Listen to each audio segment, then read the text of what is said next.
Hola, muy buenas noches. Muchas gracias por estar nuevamente aquí, a pesar de esta noche muy fría, pero para nosotros la verdad que muy contento del triunfo al mediodía, ¿no? De la siesta de la selección argentina. Así que estamos acá, poniéndole el pecho a la temperatura tan baja y con la presencia hoy de un escritor, Fernando Abelenda, el querido Fernando, el entrañable Fernando Abelenda, quien en su ópera prima, en su primer libro, que se titula No lloro por ella, lloro por mí, vamos a nosotros a leer un capítulo de esta novela. Es un libro realmente, a mí, si hago una metáfora gastronómica para paladearlo desde el punto de vista literario, la construcción de este personaje, Fermín Miranda, me atrapó, así que voy a leer lo que está en la contratapa. No lloro por ella, lloro por mí, es la historia de una añoranza silenciosa.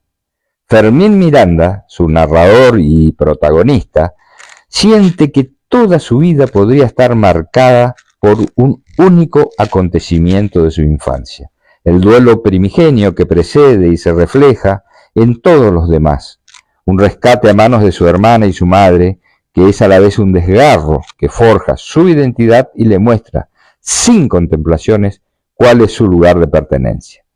La ciudad de Corrientes que Fermín recorre ya no existe. Y quizá nunca existió del todo, pero es su medida del mundo y el lugar en que lo vivido se hace materia y se expone frente a sus ojos. Abelenda nos presenta una meditación sobre el paso del tiempo. Hola, un hombre enfrentado a su propia vida, que no puede dejar de preguntarse si los recuerdos son realmente algo que poseemos y que da forma a nuestra existencia, o son aquello que irremediablemente hemos perdido. La prueba de que el pasado es irrecuperable. Fernando Abelenda nació en Corrientes, es médico, psicoanalista, docente universitario y director del Instituto de Psicoanálisis El Árbol. Ha tenido una activa participación en los medios de la ciudad y actualmente es columnista en el programa Todos los Vientos de Radio UNE, de la Universidad Nacional del Nordeste. Publicó artículos en diferentes universidades, pero su trabajo literario, construido durante años, no había sido publicado. No lloro por ella, lloro por mí, es su primera novela. Vamos a leer entonces el capítulo titulado Un día en Asunción. El café La Vienesa del Paseo La Galería de Asunción era muy cálido. Tenía un aire de distinción antiguo, aunque en rigor todo era una imitación. Todo el edificio y el barrio en que se localizaba, no solo la Vienesa, parecían no pertenecer al Paraguay auténtico. El café estaba ubicado hacia adentro de la galería, en el primer piso del paseo, y se expandía por mesas que balconeaban hacia un patio central. Los locales giraban en torno a ese gran patio, lleno de árboles inmensos y cascadas de aguas artificiales. Si bien la belleza artificial suele vencer a la autenticidad, yo me quedaba con la estética del viejo centro, que aún en su dejadez conservaba la historia de la ciudad. Paraguay siempre tuvo algo inquietante para mí, inquietante y bello, como esos sueños en los que uno siente que está en su casa, pero al mismo tiempo sabe que para nada es la suya. Era una sensación de familiaridad y extrañeza. Era algo de Corrientes y no. En el Paraguay auténtico, en su más profundo ser, tal vez como en Corrientes, soplaba un aire de resignación ancestral que yo percibía en la mirada de su gente. Un aire de derrota, a veces exasperante, a veces conmovedor. Me conmovían esas existencias que, según imaginaba, no le pedían mucho a la vida. Los españoles del Paraguay, mezclados con los indios guaraníes conquistados por el imperio jesuítico, fueron los fundadores de Corrientes. Asunción del Paraguay, el origen. Asunción del Paraguay, la madre. Mis pensamientos se amontonaban en la vienesa, que en verdad era como estar en un no lugar. La vienesa habría podido ser un bar europeo o de cualquier gran ciudad. Todo en él era hermoso, pero no era Paraguay. Leí en uno de los dos libros sobre la guerra del Paraguay que había traído conmigo, uno de José María Rosa. Noche del 9 al 10 de septiembre de 1862. Son las 3 de la mañana y las calles de Asunción están desiertas.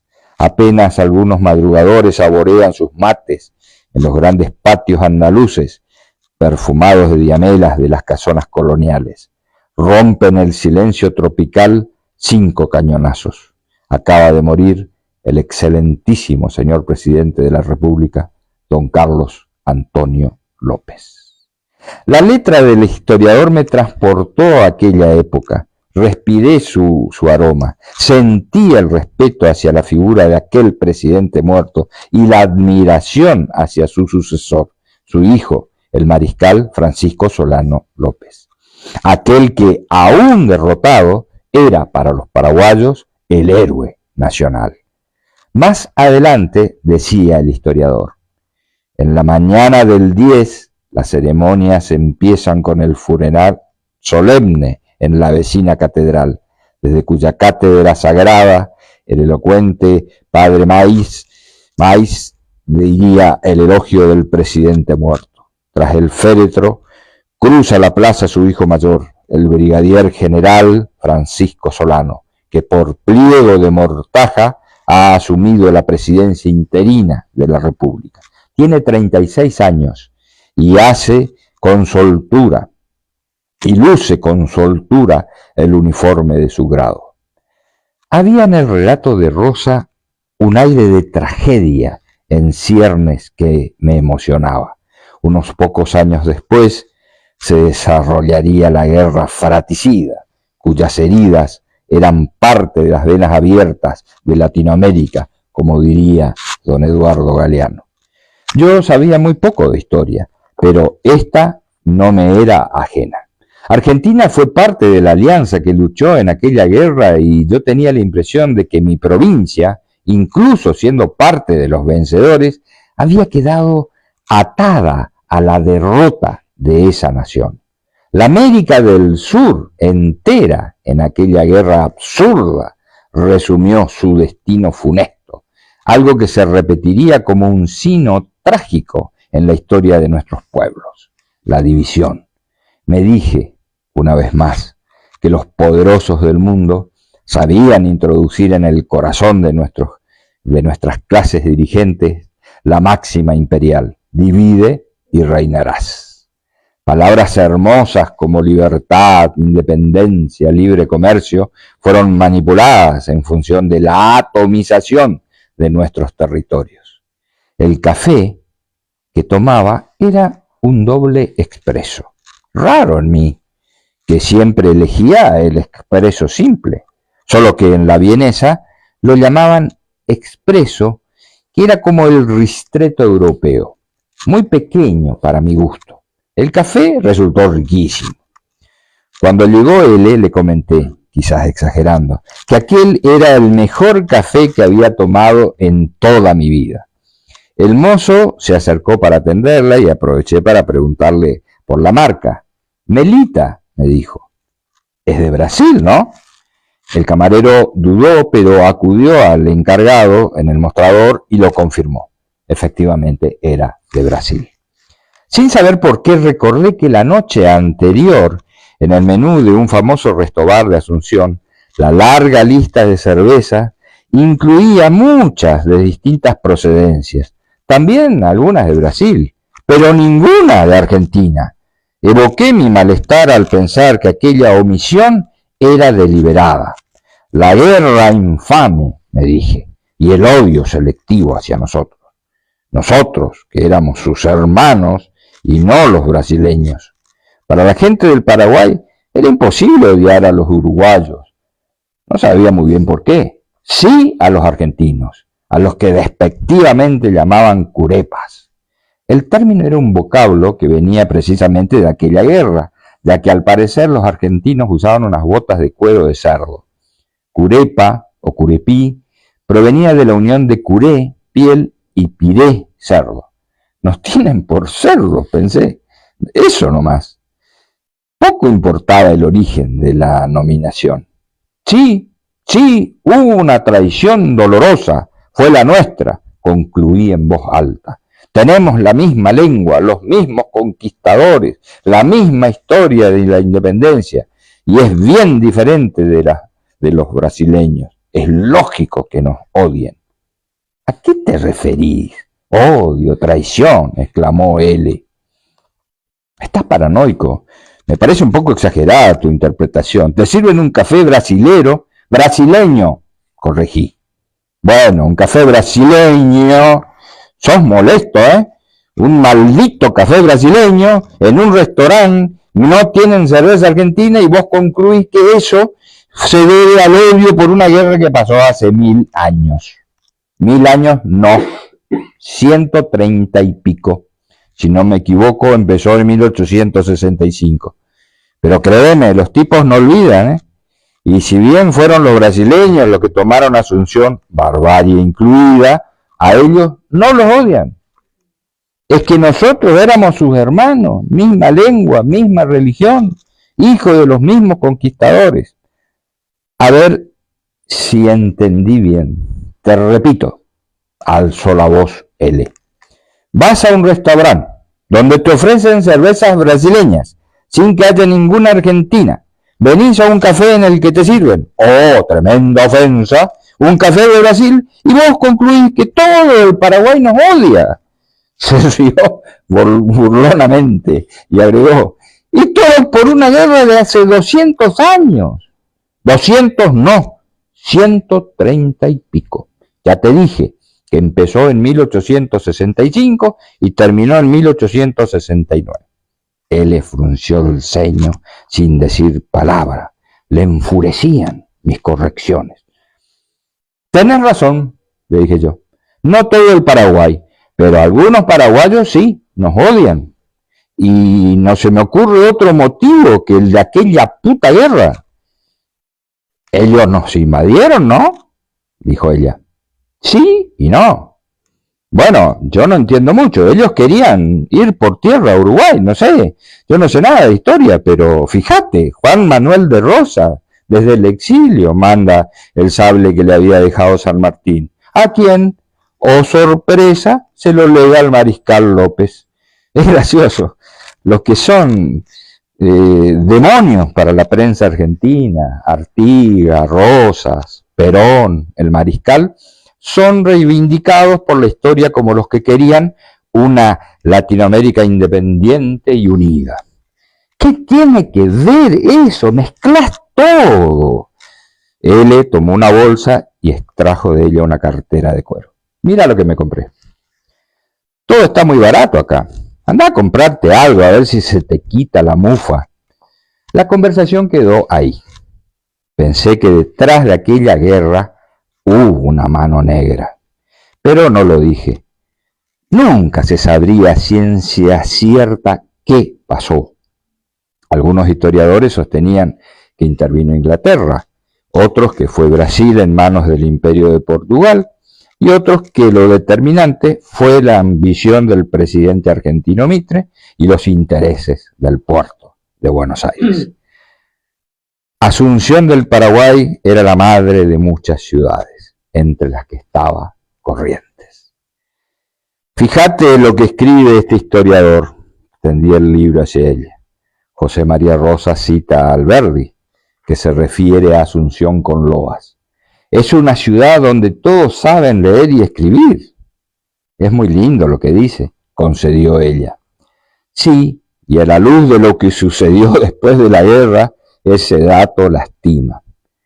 L simuló mirar para otro lado, abrió su cartera, sacó un lápiz labial mientras se pintaba los labios, murmuró: estamos de vacaciones.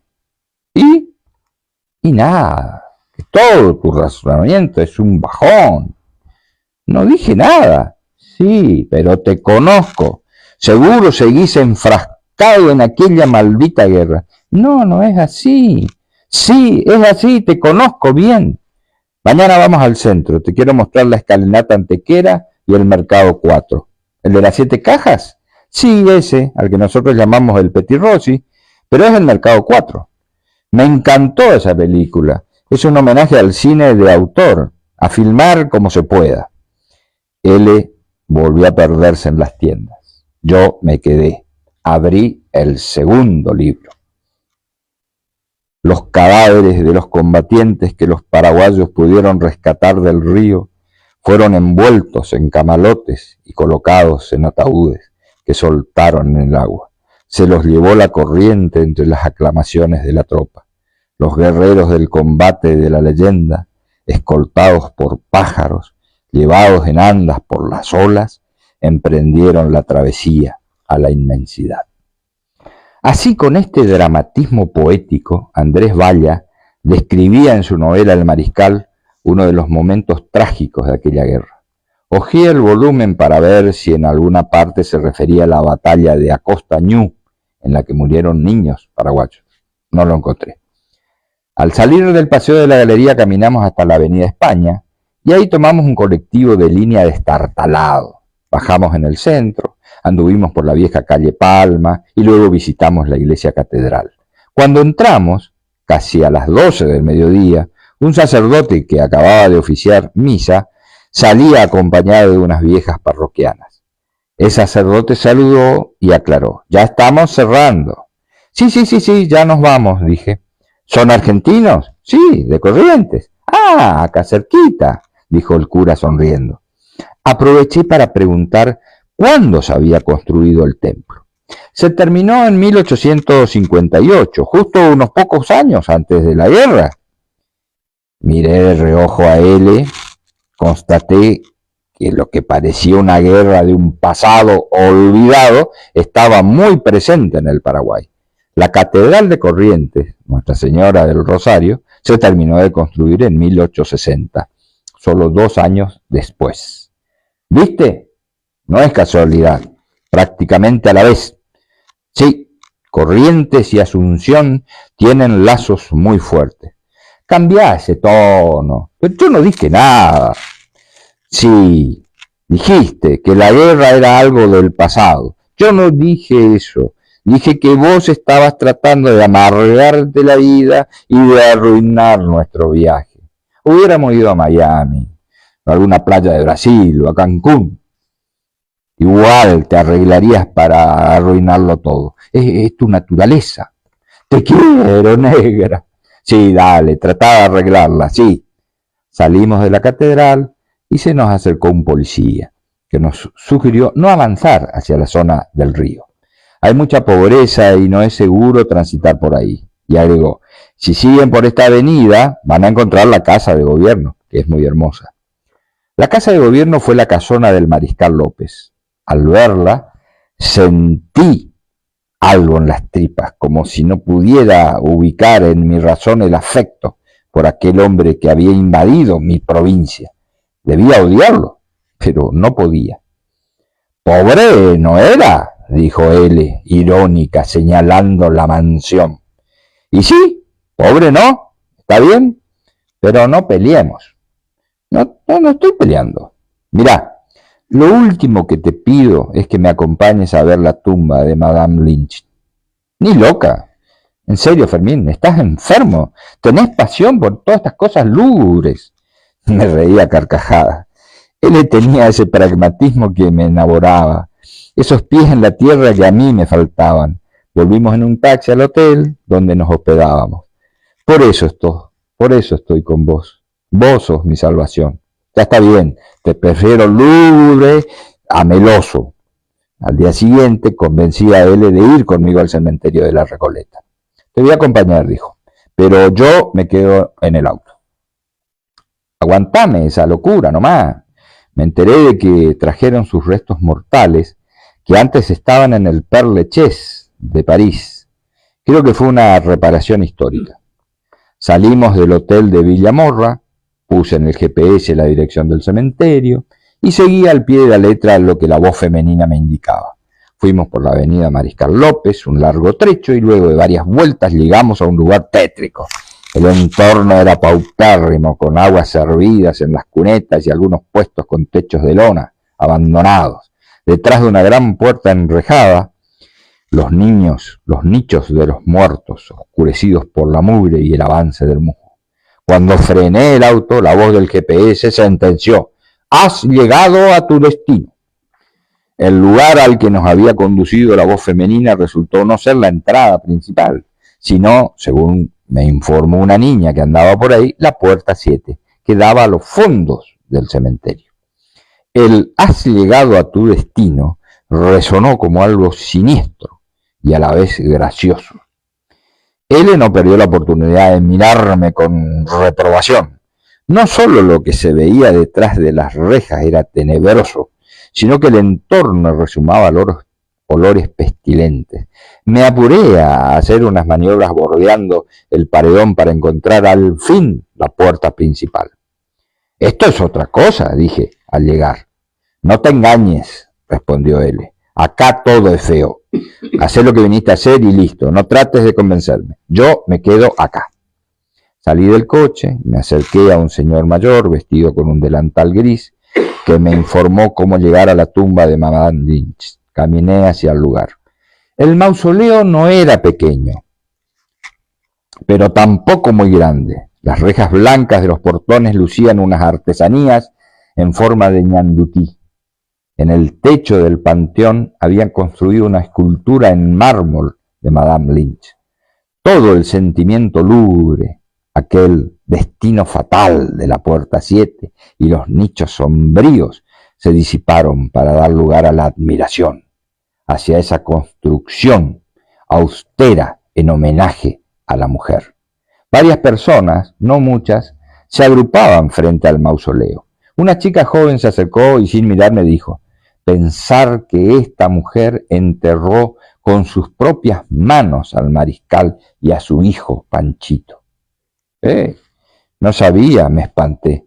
¿También mataron a su hijo? Sí, lo fusilaron en Cerro Corá después de que asesinaron a su padre. El coronel Panchito, así lo llamaban. Solo tenía 15 años. Elisa estaba ahí. Elisa, cierto. Así se llamaba Madame Lynch. Me había olvidado. Ella estuvo enterrada en Francia y recién la trajeron al Paraguay en los 60. La chica tenía una fuerte tonada paraguaya, pero un aspecto alemán, rubia, de ojos claros y piel rojiza, aunque era algo baja. Yo creo que la tuvieron que haber llevado al Panteón de los Héroes. Perdón, junto a su hombre, dijo. Lastimosamente, no lo hicieron. Era una advenediza, se indignó una señora que estaba más atrás. Y mire, señor, concluyó, dirigiéndose a mí, López fue un tirano, y esta mujer lo acompañó en sus tropelías. Por favor, no ofenda, protestó la chica. Usted pertenece al Paraguay privilegiado, que sueña con ser Miami o Dubái, mientras que a la vuelta de estos barrios viven hombres y mujeres que ya casi no comen, que ya casi no viven niños vacilos, mujeres que no parecen serlo. Pensé, niños vacilos, dijo. No sé qué habrá querido decir, pero me encanta. Me resistí a abandonar la charla, pero supuse que él estaría bramando de furia por la espera. Al salir del cementerio, donde también tenía su descanso eterno don Augusto Roa Bastos, recordé algo que aquel viejo escritor siempre decía: un silencio de lápida resulta siempre ensordecedor. «Me estoy incinerando en este lugar de mierda», gritó él desde la ventanilla del auto. «¿Te podés apurar?» En el trayecto de regreso le recité a él el final de Las tumbas esenciales, un poema de Juan José Folguerá. vivo buscando tumbas esenciales y hago toda la parte que me toca de esta tierra, estos bienes y estos males. Él se rió. Madre mía, dijo, vos estás chiflado y yo en mano de un chiflado melanco. Se recostó sobre mi hombro y con una mano me acarició la cabeza. Yo me alegré de haber ido y para seguir el juego con él le cité una frase que había escuchado por ahí. Hoy, mi amor, vos y yo habitamos esa alegría que se siente a la sombra de la horca.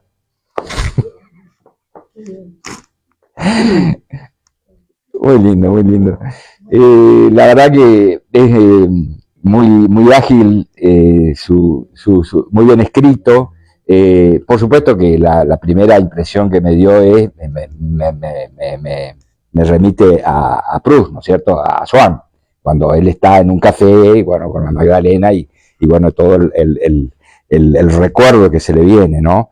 Específicamente en este caso, bueno, a Proust fue de su infancia El tiempo perdido, y en este caso el tiempo perdido es el recuerdo de la guerra, ¿no? Del Paraguay. Y después en la presentación del personaje que como escuchamos, un personaje culto, un personaje que puede diferenciar específicamente los tipos de café. Hay un nivel de cultura general muy importante, sabe lo que es un ristretto, de lo que es un espresso, un lungo, un simple, bueno, marcas de café, y una cultura, por supuesto, que no solamente está manifestada en lo gastronómico, sino también en lo histórico, también en lo filosófico, también en lo literario, por las citas, ¿no?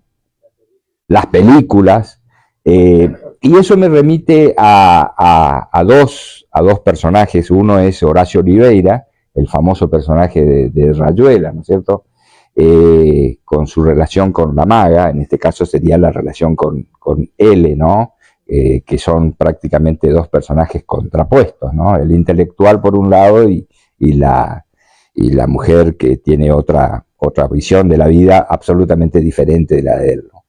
Y por otro lado, cuando él hace su análisis y sus comentarios sobre la tragedia de lo que fue esa guerra de la Triple Alianza, la guerra del Paraguay, me viene el poema de los dones de Borges, ¿no? Por eso de al fin me encuentro con mi destino sudamericano, dice Borges en La voz de la Prida, en ese poema.